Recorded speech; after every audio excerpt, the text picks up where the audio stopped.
let's go ahead and bring everybody up here. First off, we have the casting director behind Jury Duty. It's Susie Farris.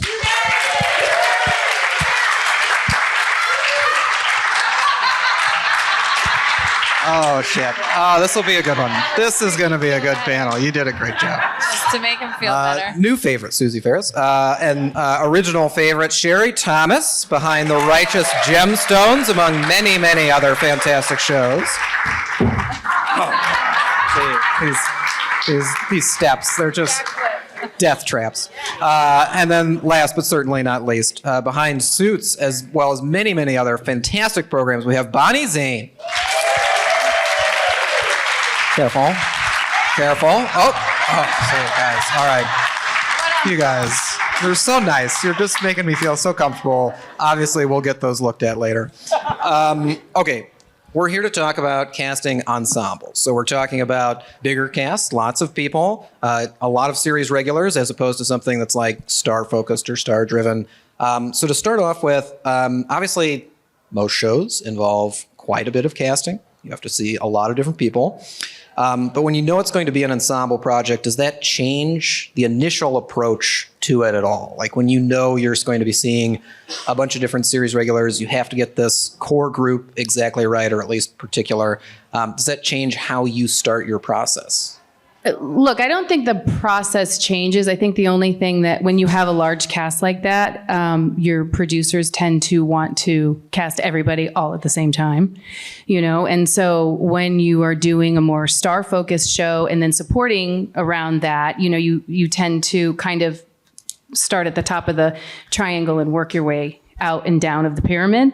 But I think that, you know, there's an authentic, organic process that happens. And so we all probably feel inspired by one particular character, or we've had more conversations with our producers about one particular character. And you start really diving into that. And then from that, as you're making a list for, you know, Rick Grimes, then you go, oh, but wait, John Bernthal, would he be Shane, or would he be, you know, Rick Grimes? And you kind of play with it that way. And then your brain just starts swirling in creativity. And you got to plant that one piece first and build from there. Well, I agree with that. And then I think to some extent I think it kind of depends on what kind of show you're casting. And sometimes I just sort of, if there isn't one clear role that might be bigger to anchor the ensemble than another, I sort of throw it all out there and start to see people because you don't want to overlap with types and sizes and ages and all that if it's like a similar grouping. So I would tend to start with everything, and then once you start to find some favorites for a particular role, I think that then sort of helps form and shape what the other roles are going to look like. But you know, sometimes it is an organic process, and I think if you start to fall in love over here, then the other things have to fall in place, and they have to work with this piece that you're already excited about. I agree with this, but I have a little bit of OCD, which is not a joke. And I'm more compartmentalized. So I prefer to kind of start 2, 4, like work my way down the pyramid, because this role will inform this role, will inform this role. So I'll have that conversation in advance with my producers as to where the first week, it would, you know, if you have 10 weeks to do it, your first week of focus would be, and then we roll it out from there. But for me, the way my brain works, I like to kind of separate, you know, stagger just slightly, but it informs. And then also you come down to, as we all know, you're putting the palette together. So we're looking at diversity and ethnicities and family members and what that means. And then if they're family, then what does that mean here? And so it comes together. So for me, it works best if I kind of start with 1 or 2, and then work my way down.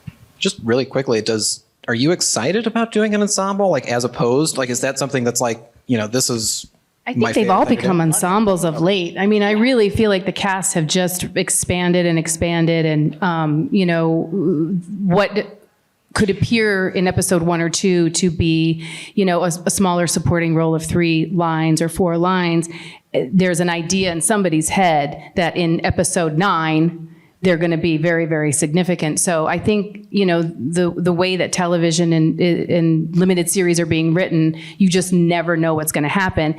I think too, when we read something or we get excited about something, there's somebody in our brain, like Anne Dowd in The Handmaid's Tale, and you just are like, it has to be that person. Oh my God, it has to be that person. And so you kind of attack it, you go get it, and then the building process happens from that, like, I gotta fucking have her.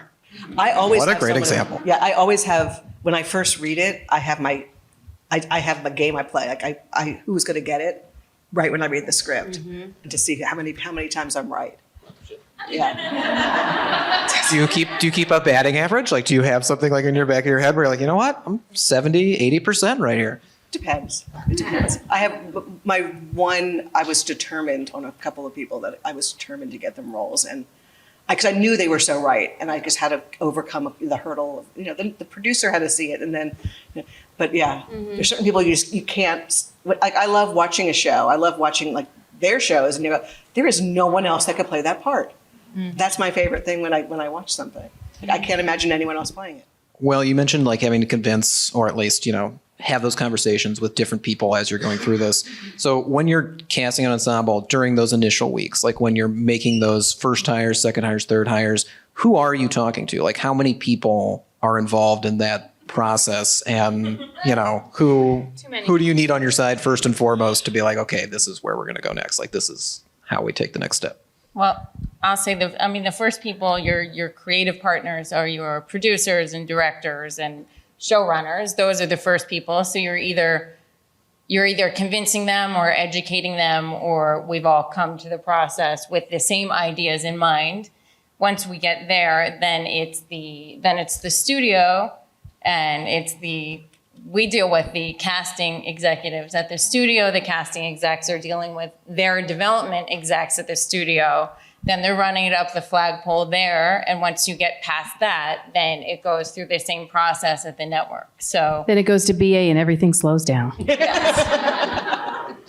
I like. I feel very collaborative with my studio casting executives usually. Like I feel like we're the team because they're the ones that are going to kind of help serve it up to the network. So I also include in my first tier, with everyone else that you mentioned, I do usually include my studio execs, and I like to keep them looped in on the thought process so they're not shocked when something out of left field is presented to them, which we often do. wow. You mentioned a little bit about how you're seeing more ensembles these days. Has any part of this process like shifted dramatically in terms of like who you're talking to or how you start from when you first started doing it? Like, has it changed significantly? Budgets? I would also say the fact, COVID obviously changed everything. And that's a big question that I know that everybody has about how it changed and the casting process. But the thing that is so different now is the number of submissions that you're getting and the number of actors that we're seeing because of the self-tape process, which, there's good and bad to everything. And the technology has helped us so much that now casting can be it can be a nationwide search. It can be a global search. We can access talent from anywhere. Yes. When I first started, I was in New York, and when we would want to see people and they were in LA, it was like, they're not available because they're in LA. Like, we couldn't even, the self-tape wasn't even a thing when I started. So, now that you're getting tapes in from all over the world, it's very overwhelming. I mean, it's amazing, but it's very overwhelming. Yeah, I think there's still a thoughtful process to it, hopefully. Self-taping has changed everything. We were doing a lot of shows that shot outside of LA for a long time. So I feel like it wasn't a surprise, or it wasn't very new to us when COVID hit, just because it had become part of our routine. But I think that, it's a hot topic and a big topic, the self-tape. And I think that it's all in how you choose to accept it. And I think that it is such a gift to us. It gives us the opportunity to be a little bit more creative and maybe take some chances, because in normal times when you are auditioning actors in the room, you have a certain amount of time. You have 2 hours with your producers. You can bring in X amount of people. You have to allow time for chit-chatting after, and you have to, recapping and all of that. And now we have the ability to continue to be thoughtful. I really feel that it's important to not just click, because when, we get a breakdown and, we can see it and you can click and everything has a number and you decide what your numbers are going to be. For us, 5 is a self-tape. You can go through and you can click all the 5s you want that you think that you want to self-tape. Some people just do 155s for whatever reason, and then 150 people are reading for that one role. And if that's what the process requires, that's great. But I still think that there should be some thought behind it, a quality, a nuance, something on the resume that speaks to whatever it is that we're looking for. And I just think that there has to be a mindfulness to it still. Well, yeah, and you mentioned that when you're in the room with somebody live, you have a designated amount of time to see people, but you still only have a certain amount of time because you're a human being. Like you have to sleep, you have to get through you have to see as many as you can or as many as you want to, but there still has to be limits, and there still has to be an awareness of those limits so that you can focus and consider the right. It's role depending too. Like I did an ensemble with all children or all teens, and for me, and then during self-tapes, I'm back in the room now, which is wonderful. I'm live in the room. I'm so happy. But when I was just strictly self-tape, I had managers call me and say, I just saw this kid doing a community theater in Austin, actually. And I kind of think he's great. And I said, let's get him on tape right now. And the kid got the role. Oh. But it's the kind of thing that managers will call me, and with kids, it's a different thing. Obviously, you want to cast a much wider net. But the thing with self-tape for the kids, when I first started this project, we were still in lockdown. And I saw more kids in my first 2 weeks than I would have seen in 3 months in the room. And all discoveries. So I found a girl out of Nashville. I found this boy out of Texas. And it was amazing. And then I would one-on-one them. I would say, okay, this is someone I want to meet. And we would do a FaceTime, and I would meet the parents. You always want to meet the parents and do that. And then that was part of the process. Yeah. What I was going to say, which is, we still have the opportunity to have a process. I Zoom with actors all the time and read with them over, so they don't have to worry about their lighting. They don't have to worry about their, sound or recording it. We're handling all of the logistics of that. So, you can emulate being in the room as much as you can, but there is no real comparison to being in the room. But how great that we have the opportunities. I just remember pilot season, back in the day, and women who had just had babies and was waiting, and there's 10 in front of them, and they're like, I gotta go breastfeed. It's an interesting example, but it's true. And so now you can set somebody up, and they have a choice. They don't lose the opportunity. Yeah. So how does this impact, I guess, when you are doing an ensemble? Can you cast an ensemble based on self-tapes, based on auditions via Zoom, and trust that this is going to fit with the entire group? These people are going to... I do what you do. If there's somebody that we love, I'll be like, let's get them on, and let's, either do a 15-minute general, or let's play with it just to make sure that, unless it's somebody that we all already know. I did a sitcom that while we were still locked down, and I cast a whole family, chemistry and everything together on Zoom. And it was, it's not ideal, but if you shine on Zoom, you're going to shine on television. I think the thing is that I think the self-tape part of the process is the first step. And then you always have a Zoom if that's in lieu of the in-person, but you always either have a chemistry read on Zoom if you were going to do chem reads, and you have that live back and forth. It may not be in person, face to face, but you do get a sense of the person. And so you can't skip that step, I don't think. Right. Well, yeah, not to get too far ahead of it, but I wanted to ask about chemistry reads, because I've heard actually recently conflicting things about what they are and how often they're used and why they're used. Can we start with just a baseline of what is a chemistry read and when do you use them? Sure.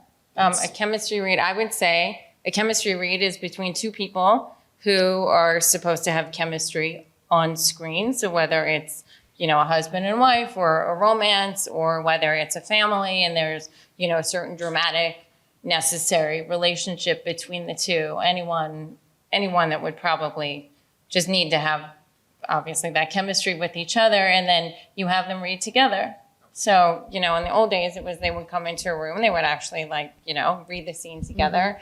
And then during COVID, I was actually doing a show that was a multicam and doing chemistry reads for a multicam over Zoom. It worked.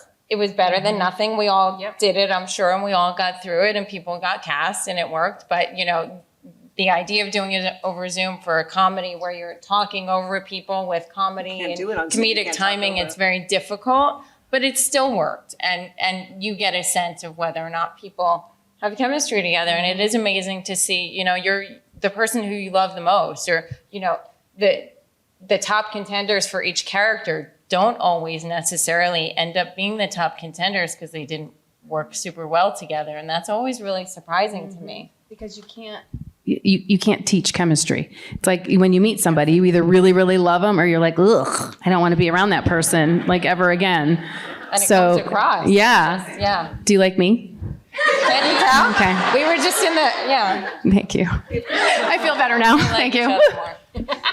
So can you do you do that with, when you're doing an ensemble again, do you do that with as many people as you can get together at once, or just like 2, 3 tops? Like, how do you kind of orchestrate? Tier, right? Okay. You work your way up through the process of the reading process. And when you get the people that you kind of can see together, then you kind of mix and match them. You can say, I was doing something recently, and we had an actress that she had to read with 4 different guys. So we basically said to her, we're going to have you here all day, give us your lunch order. And then we had the process of them coming in, going out, just however it worked. Mm-hmm. But it's a process, and you want to make sure this was going to be a love interest. You want to make sure once we finished this, it was nothing like we had anticipated it would be. Mm-hmm. It was someone entirely different. How important is choosing the sides, like choosing the scripts, the scenes for these type of auditions, especially when it is an ensemble? Like, does it shift because you want to do something that's more dialogue driven? You want to do something that's, a particular element of not just the character, but how that character interacts with people. Do you want to see like how they discover things on their own when they're, communicating back and forth with somebody? How does the ensemble part of it, I guess, change what you want out of those? What I can say is sometimes I'll say, this is going to be the sides that we're going to start with for this character, and this is the next step of sides. So we have, this scene is going to show what we're looking for, but then we have the chemistry sides, or then we have this. So it's, for me, it could sometimes be multi-tiered. And I've always been one to keep sides short and sweet. Mm-hmm. Which is now a SAG rule. You can't 8 pages, everybody. We heard you, Sherry. Pages. But I have a producer that I work with a lot, and he loves to hear everything. So what I decided to do with him was, like the whole what? He loves to hear the words. That's how he works. So what I would say is, okay, let's do this. We're going to do 4 scenes, and they get to pick 2 randomly, and then everyone's picking different scenes, so he gets to hear his words, and the actors get to do 8 pages. That sounds like a nightmare. What's that? That sounds like a casting nightmare. Oh, well, come on. I just have to say that this is really fun for me, because hearing how my peers work, we don't get to hear this all the time. I know, so it's really fascinating for me too. Exactly. I think, on some shows we have dummy sides. Yes. I have worked on a few that are notorious for it, and it's really very challenging, because sometimes they're looking for a nuance in a dummy side that literally has nothing to do with what the character or who the character is. So instead of a mother-daughter relationship, which is what is written, it is like, it's opposite as you can get with that. So within that process, you're trying to give direction and guide them to what you can't tell them with, like, interesting storytelling. But that is a challenge, but we've gotten there. We've made it work. And then sometimes you'll go through the process and you'll have them do 3 short scenes. The second one you just don't need because it's, sort of, representative of what takes place in the other 2. And you just don't want to waste people's time, or if... Your own time. Or your own time. And if something in episode 1 isn't, like I said before, isn't grand, it's only a couple of lines, but in episode 5, they're really going to have a big episode, you ask for the producers or the writers to write a 2-page scene that will, give us an example of what that's going to look like. So we know that we're getting the right person. Yeah, I was curious about the dummy sides, like who's actually writing them, and does it depend on the level of actor that you're casting? Like, do certain actors who are, top, like series regular people who are going to get, those top billing, do they get the real stuff and then other people get dummies? Does everybody get, okay, so everybody gets the same? There's one person we work for, it is dummy all the way. Like until you're doing the test process. Sorry, I didn't mean it like that. He's a genius. Don't get me wrong, and I love him very, very, very, very, very much. But it's until we are, the contracts are signed and that person is testing, then they can have a script, maybe. But they'll get to have a conversation of really what's going on. Not to take us too off course, but we had on Suits, it became kind of like Reddit started getting hold of our material. So we were starting doing dummy stuff. And at one point, my producer made me put out a dummy breakdown, which is so much work and I understood what he was doing, but he wanted to really throw off Reddit. So he put these characters and he wrote descriptions and everything. So what I did was before the breakdown went out, I did a massive email to all of my covering agents. And I said, please don't submit. Just trust me, don't submit. Because you get thousands and thousands and thousands of submissions. But I had to do a dummy breakdown to throw off the scent on Reddit. That's hilarious. What a sentence to say out loud. Like, I had to do all of this work to throw people off from Reddit. Yeah. Throw off Reddit users. Great. Okay, well, I did want to talk a little bit about Suits in particular. And first and foremost, when it comes to an ensemble, everybody has a different impression a little bit, at least when the series is starting, about like, okay, it seems like these 2 people are going to be the most important part of the ensemble, or these 4 people are the core, or these, like there could be 6 series regulars, but the emphasis is really here or there. With Suits, was it the 2 guys? Like, was that kind of the starting point, or how did it start? Yes, we started with Mike and Harvey, and then but I was quickly working on the Lewis Litt and Rachel characters as well, because it was the firm. Where we started was not near where we ended. We had, Jessica's part, which became Gina Torres, was written as a matronly older woman. It became Gina Torres, who's far from matronly. And then, it was kind of just a lot of, we saw hundreds and hundreds and hundreds of actors for all those roles. And I think Harvey was the toughest role to cast, but we did eventually get it. Mike was the first role I cast. We got Patrick Adams within weeks, like boom. And he was also my business partner's, her prediction for the role. So I give her that credit. So she's batting 1,000. She's doing great. I guess with that in mind, like, how long was that process? Like, how long did it take to put all that together? And then when do you actually feel comfortable knowing, like, okay, I think this is the right group. I think I've got it. I think it's going to work out. It started, I think it was February, and we ended in August. Megan was the last role. So Megan's audition was mid-August. And so we started the process right after New Year's. And usually it's 10 weeks is like your usual deal. But I just finished the second Suits pilot, and that took me 14. Yes, there is another Suits. Did you want to talk a little bit about Suits LA? Well, the difference was because it's the same people. This one was a little bit simpler to cast in that we all have worked together for so long. But it's a whole different series. It's nothing, there's no overlap. There's no one coming back. And it's a different law firm.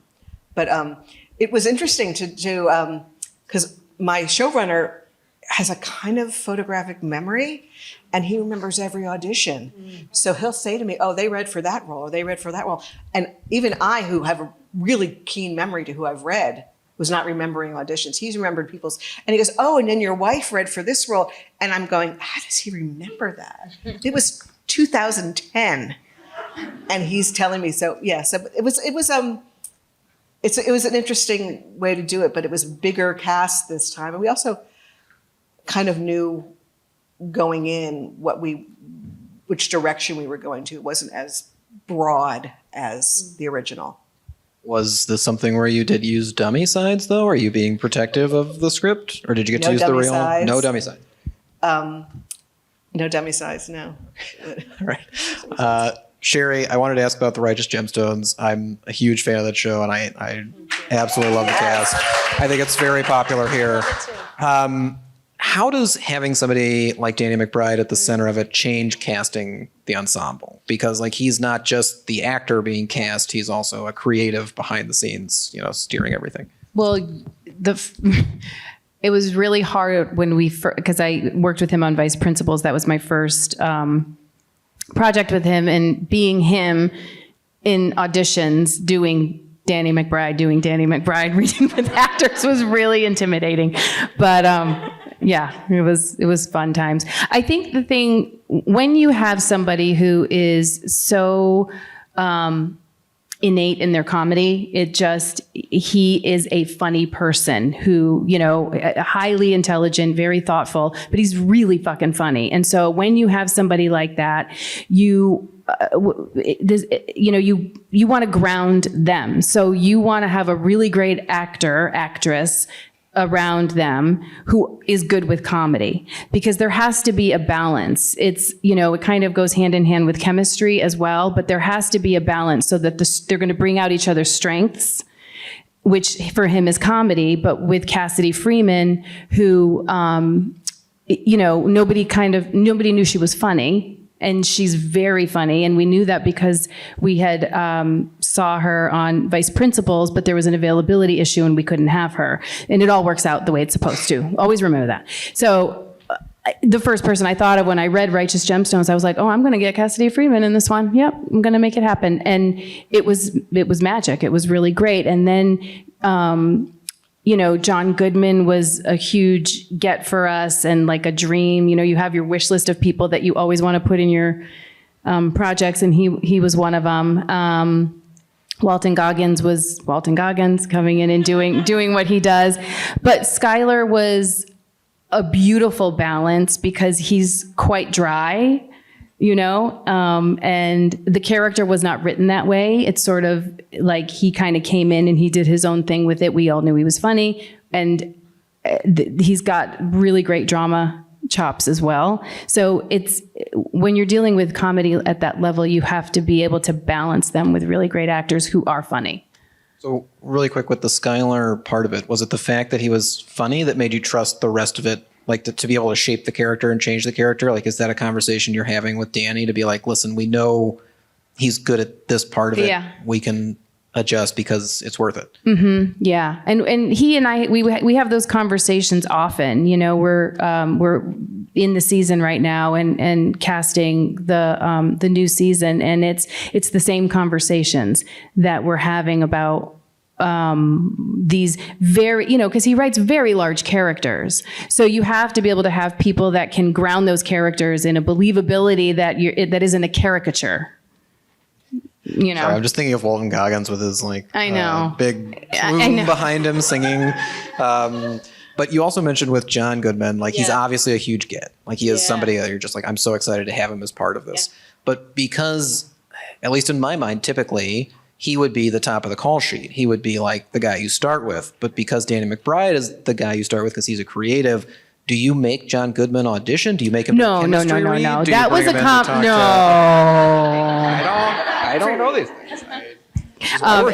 That kind of came up in a conversation. You kind of keep looking at your list and you're like, oh, he'd be perfect, but he's on the Connors. Oh, he'd be perfect, but he's on the Connors. And then that's where your relationships come into play. And that's where being a dog with a bone and not giving up. And I just, called his agent, Daisy Wu, and I said, hey, do you think this could work? Here's what it would be. Before I go and, have this big conversation with Danny, I really want to know, do you think he'd A, be open to it? And B, she's like, I think he'd love it. And she goes, and she was very transparent. She said, he's a guy, he's not going to be wooed. He's going to read it. If he likes it, he'll want to engage, and that's going to be the end of it. If he reads it and doesn't like it, there's no like trying to reel him in.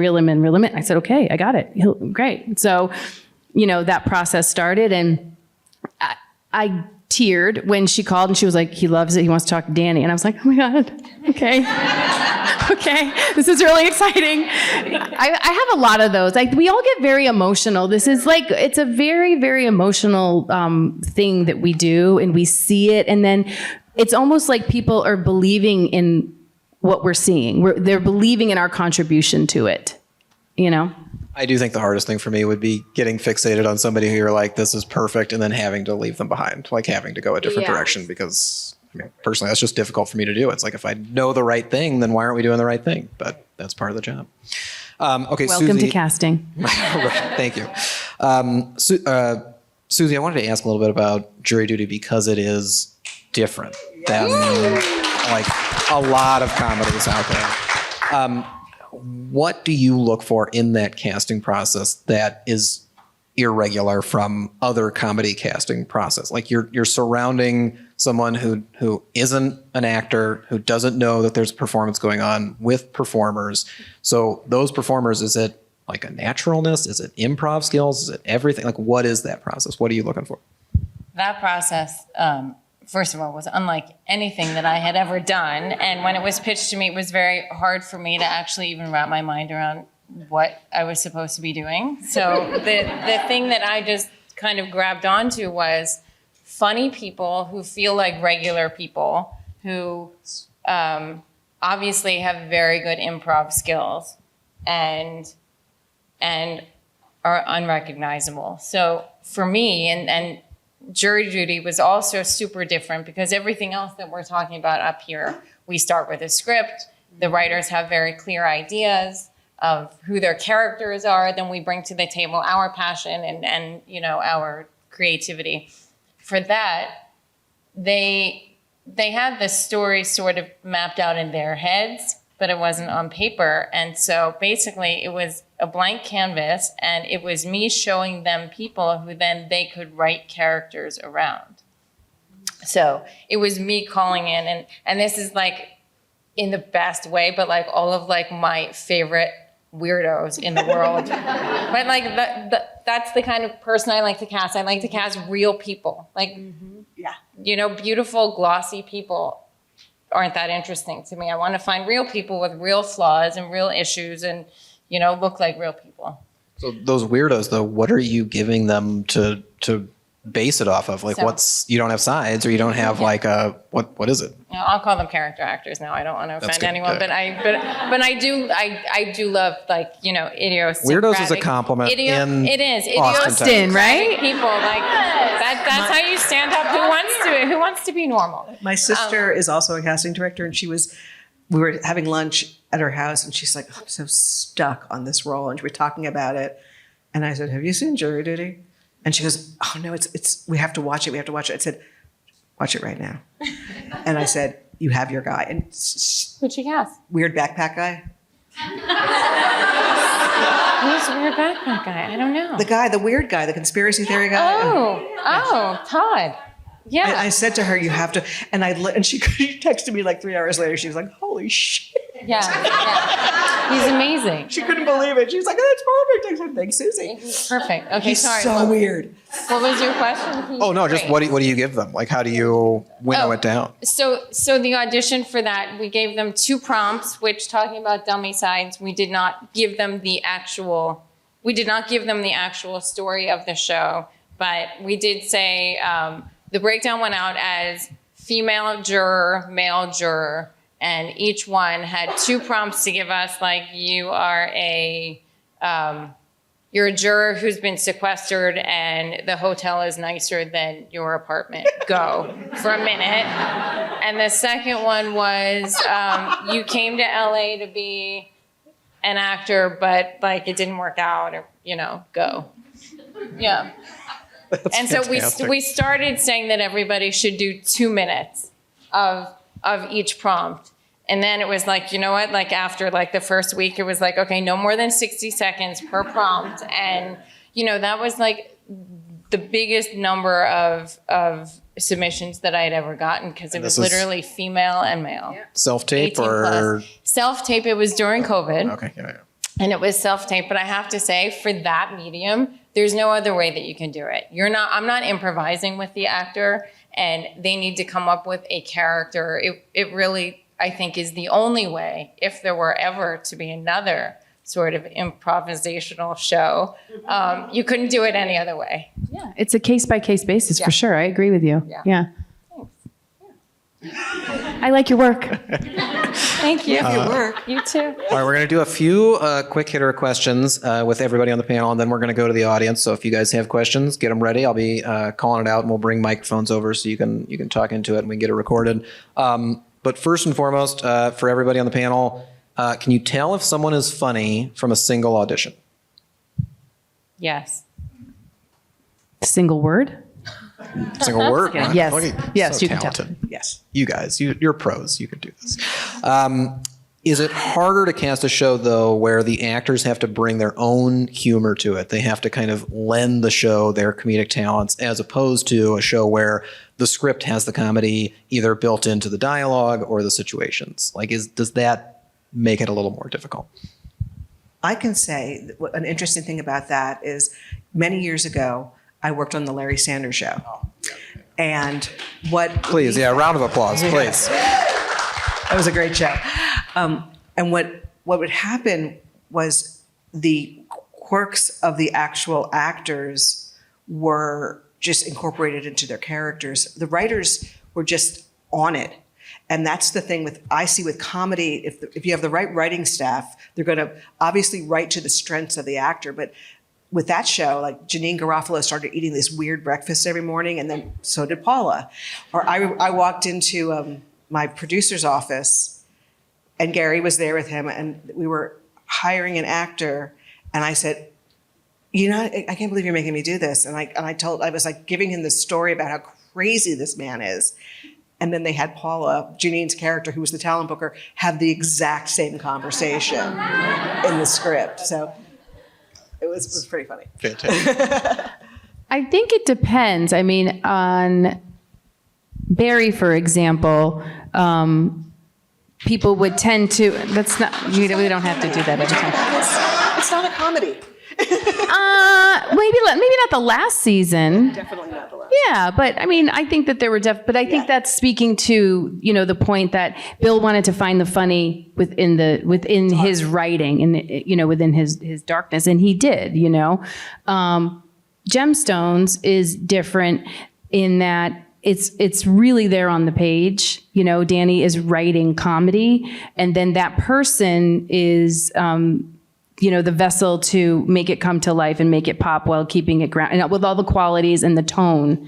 Then it becomes about the tone, and having the craft to understand that. Right. I also think that I think that it depends on what the show is, because there are certain comedies where an actor can play it very straight. They just have to read the lines on the page and almost not even realize that they're in a comedy, which makes it even funnier. So I do think that, and then there are other shows that are sort of absurd, and the better sense of humor that the person has, they can add to it. But I do think that someone who is not as comedic could serve a comedy well. You just have to know which role it is. They have to be surrounded, and it's casting the right person for the right role, but it's possible. Exactly what ensemble casting is. Yeah. It's literally the definition, because every single show, every single producer, every single casting director is going to see it and feel it in a different way. It's kind of the coolest thing. I will just give a really quick example. When I was casting Wet Hot American Summer a million years ago, I was having a really hard time casting the lead girl, Marguerite Moreau. I was living in New York. She had to be a really, really adorable girl. All those girls had fled to LA, and we had 2 cents to cast people. So anyway, we ended up casting Marguerite, and she was fantastic and perfect for the role. And I went to visit set, and she was like, I don't know what I'm doing. Everybody else is funny. I'm not funny. I don't know how to do this. I was like, just do what you're doing. And it was great. And she's not the most comedic actress, but she was perfect. And funny enough, you know who else said the same thing in an interview was Juno Temple about Ted Lasso. She said, I'm not a comedic actress, but she's just playing it earnest. Yeah. Keely is so earnest. And that's the same thing. She said, I got on the set and I said to Jason, what am I doing here? Yeah. I'm like, trust me. So even when we're talking about an ensemble, even when you know you're casting an ensemble, you still think of it as one by one. You still think of it as each role one at a time, and then how they connect.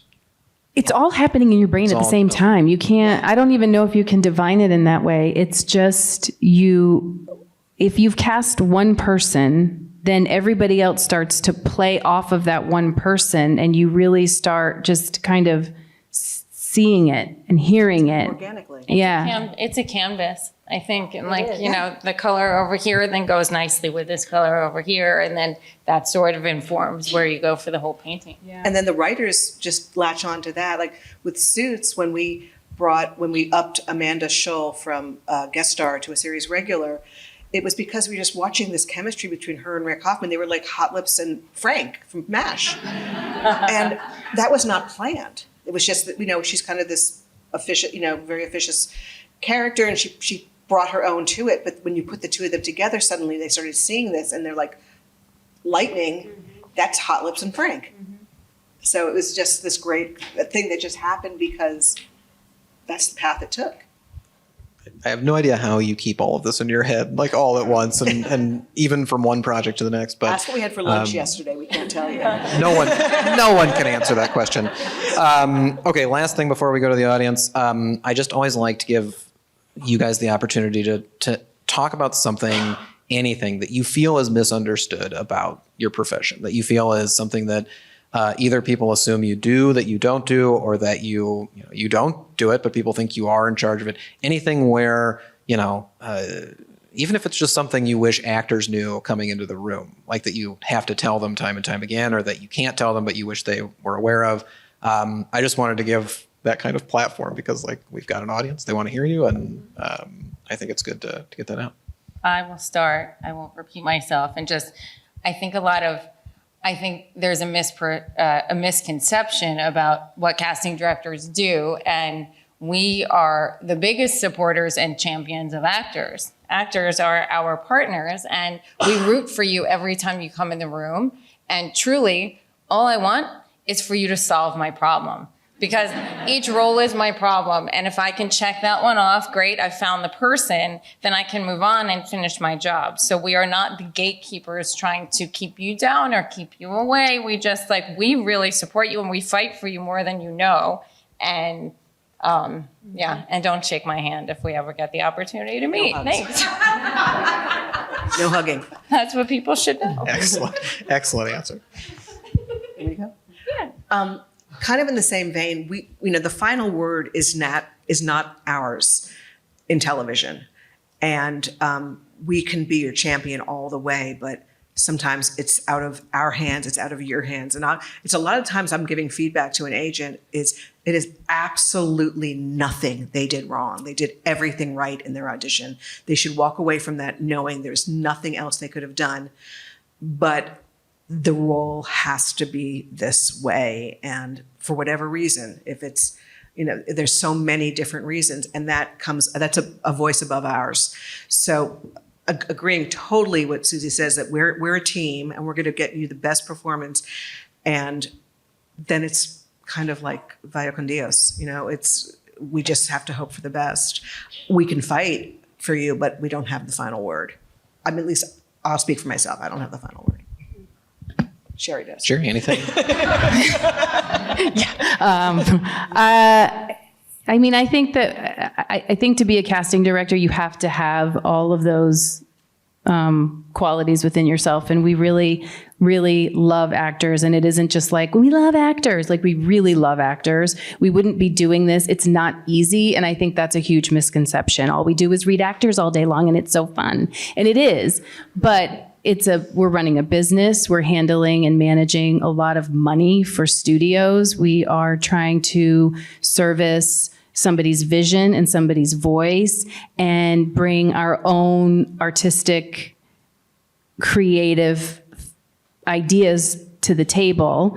And so it's a balancing act of a lot of different things. And at the end of it, we just want to make the best thing that we can make with everybody else. And hopefully that is with you guys, with the actor, you know? I mean, so we're all kind of saying the same thing, I think, but, you know, we really, really do care.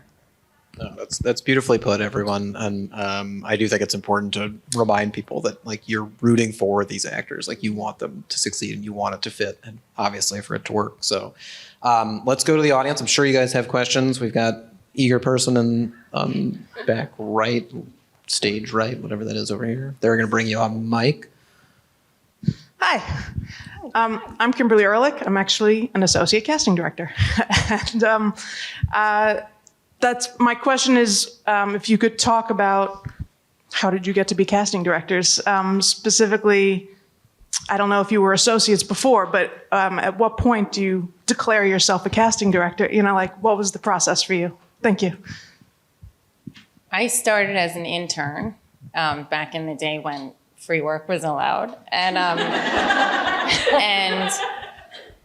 fell in love with it and worked as an intern for 3 to 6 months and ended up getting an assistant job. And then after that, it sort of led to an associate job, and things were a little bit different when I got my first movie. But as I said, Wet Hot was my first movie, and I was recommended by an amazing casting director, Laura Rosenthal, because the budget was $1 million and she was busy, and she said, no, but why don't you meet Susie, which was really kind, because these days it doesn't really happen like that. So I'm not quite sure what the jumping off platform is these days. I think once you get enough work under your belt and you feel confident, then you have to go out and start marketing yourself, and it's hard. Kind of the same. I moved from Massachusetts to LA and didn't know anybody. And I always knew that I belonged there, and it wasn't even LA, it was Hollywood. I was like, I belong in Hollywood. Not having any idea of what that really meant. And I was an assistant manager at the Gap. And there was a girl that worked there that was very good friends with Mary Jo Slater, who was a casting director. And I was interning in that office, and not as a casting intern, just helping Mary Jo with a charity event. So I would work at the Gap, and then my 2 days off during the week, I would go and be in this office, which led me to interning as a casting intern with Victoria Burrows. And then I just made a resume, and I was like, I guess I'm gonna do this. I had a lot of opportunity kept coming to me, and I was like, I don't know if I really wanna do this. And my first job was the movie Contact. I was the location casting assistant. And then I just cold called and sent my resume to Tammy Billick and Deborah Barilski, and Deborah Barilski's office called me, and I got that job, and it just kind of grew from there. And I think that, you know, what changed for me obviously was meeting Sharon Bialy, who is now my business partner, but I was her associate on a job, and I just, I was a really hard worker. Like, I mean, that's just the bottom line. I was a really labor-intensive, hard worker, hungry, and she saw that. And we did the musical Jersey Boys, and then she said, here, write a check for half of the office space that we just used to do these auditions with, and change the stationery to Bialy Thomas. And I was like, oh my God, Dad, I think I just got, like, what happened? And you know, that's how it happened. But I think when it's time, it's time. We have 3 long-term associates in our office. We have 2 casting directors also in our office, Russell Scott and Gohar Gazazian, who started with us, one as an assistant, one as an associate. And, you know, it's just about, I think, the timing and the opportunity, and, you know, we want to see them grow. So we're growing them. You know. I currently work with Mary Jo, so that's really cool. Oh, there you go. That's so funny. I came out to LA straight out of college to be a writer, and that never happened. And I was working as a PA. I was working as a PA on music videos because it was the 80s. And then I did a lot of music videos. And then I was a second AD for a bunch of stuff. And my sister, who became a casting director as a fluke, called me and she says, there's an office looking for a receptionist for 3 weeks. Do you want me to throw your name in there? And it was a really big casting office with Meg Lieberman and Mark Hirschfeld. And I said, sure, it's 3 weeks of work. And I ended up there for 3 years. And I was Mark's assistant and then his associate. And then one of the shows we were working on, the producer asked him very graciously if I could leave the office and be the only casting director on the show. It was awkward, but it was gracious, and he let me do it.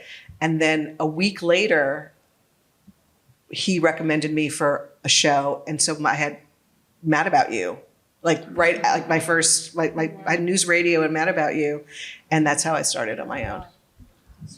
Yeah. Wow. That doesn't happen anymore. People aren't doing that anymore. Thank you so much for that question. We'll go over here. Yeah, sure, right in the front. Hi, my name is Jada Newhouse. Thank you for being here.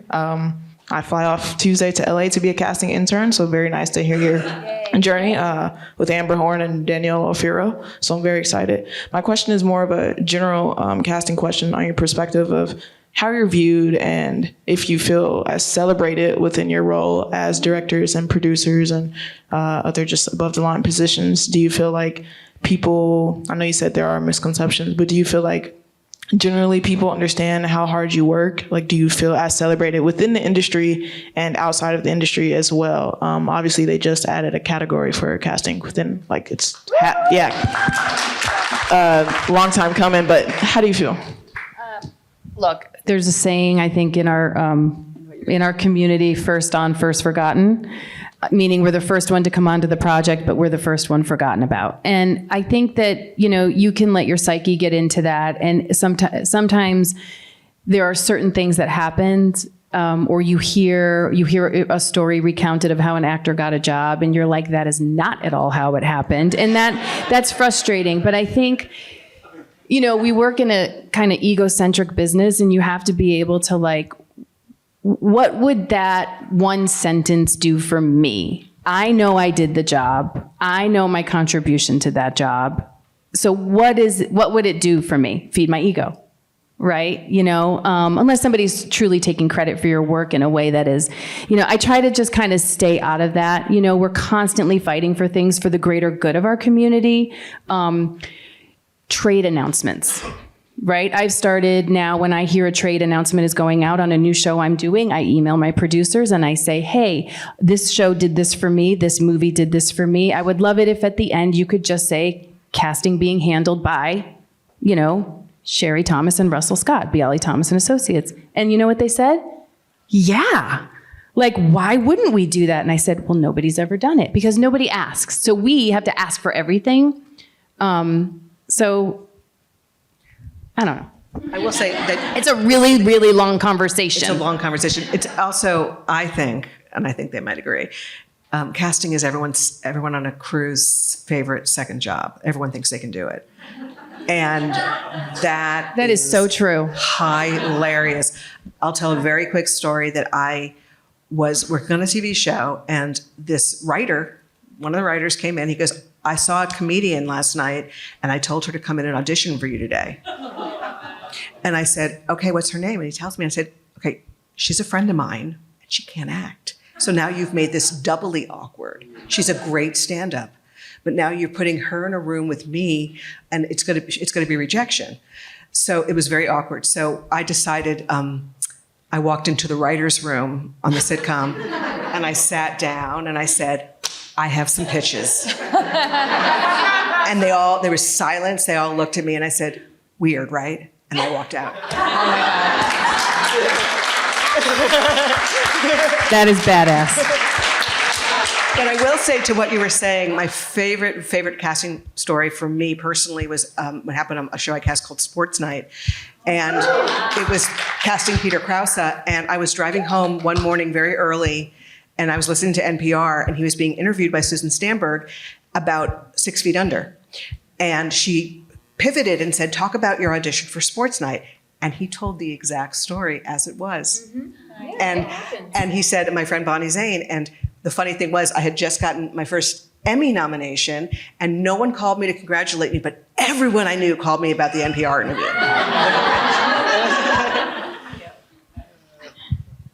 That's fantastic. Another excellent question. I think we have time for maybe one or two more. Yeah, we've got one right here. Yeah. So as we're moving back to in-person auditions, I'm wondering what you think it looks like for actors based in secondary markets like Austin to be cast in shows from LA and New York. Is there a process of that? Is that getting the right agent, or how has that typically happened for you? Self-tapes. I think that now that we are in the world of self-tapes and a much bigger, a much wider net, frankly. So I think if your show does have the financial capability to bring in people who are not local hires, then if you have representation or the right representation, then we are able to see people from all over. So I think now more than ever, people who are not local New York or LA actors can actually live somewhere else and pursue this and get great jobs. Yeah, and so many people moved out of LA during the pandemic, so it's hybrid. Yeah, and the strike, exactly. Okay, great question. We got any more? Let's go right over here in the front. Hi, my name's Ian. I thank you for everything you guys do. Specifically, I just wanted to know, you were talking about the comedy aspect in the writing versus what they bring to it, which of course I have to ask about Edie Patterson, the funniest person on television. I just kind of wanted to know if that was kind of like what that conversation was like between showrunners, between whatever, like, did she just come in guns blazing and it was like, boom, or was that like developed? Because she's just so incredible. She's incredible. She actually, she pre-read for me for Snodgrass and clearly was not the perfect fit. But our job is to educate ourselves and go, oh my God, this woman is hysterical. I love her vibe. Here's what she would be right for. So as we were moving down the ensemble of vice principals, and that role came up, I brought her back in, but I did not pre-read her. I only brought her in for Danny, and he flipped, and that was the end of it. The interesting part of that was that the season had not been written to its completion yet. So they started filming, and as she was there on set doing what she does and doing it so brilliantly, Danny came up with the idea of, and I won't spoil it, but how the series ends for vice principals. And then that established the relationship between the two of them, and they started talking about different things and different projects. And so when he wrote Gemstones, that was already, in his brain to have her, be the sister. But those are things that, you can't predict. And it's, why sometimes trusting the people that love you so much, we kind of know what we're doing sometimes. We're not just putting together, I think about it all the time. Like, oh my God, Danny's gonna love that person and want to write with them. It's also timing. I think when the way we work with our producers and showrunners is speaking to this, it's when you can insert a name back in and go, remember, and then it's like you're sculpting it, you're putting it together. And for me, it's always, you're dealing with different personalities on every show. So it's, okay, I'll come to you with this then, and I'll talk to the agent. I was casting a sitcom, and the agent had an actress that I knew was going to get the part sitting in the wings because she was offer only. And I said, we're not making her an offer, so have her sit and wait for me. And then when the second I knew we were ready for that part, I called him and I called her, the actress, because I'd worked with her many times, and I said, I need you to audition. I need you to tape tonight before 11 o'clock. And she's like, I just got off the set. I said, I don't care, and here's what you're going to do. And we sculpted it. And I just got her right in at that right moment, and it's because you just know how it's. Yeah. It's also having that relationship with your showrunner, that when you work with someone multiple times, you have trust. There is a lot of, it's a relationship, and there's a lot of trust in getting to know someone like that. You have a shorthand, and you know how to do the Edie thing. And healthy arguments and healthy debates. Yeah. No, it really is, because you are fighting for people sometimes, and you have to explain why. Mm-hmm. And it's more than just your gut feeling, even though with us, it's often just a gut feeling. We have to really articulate that sometimes. Well, I'm so sad to end this now, but that is an incredible way to end it because it's such a good example of what these artists bring to everything that they do. Thank you all for coming out. Thank you so much for being here. Thank you, Ben. Thank you for sharing all Thank your you stories. so much. This was great. Enjoy the rest of the fest, everybody.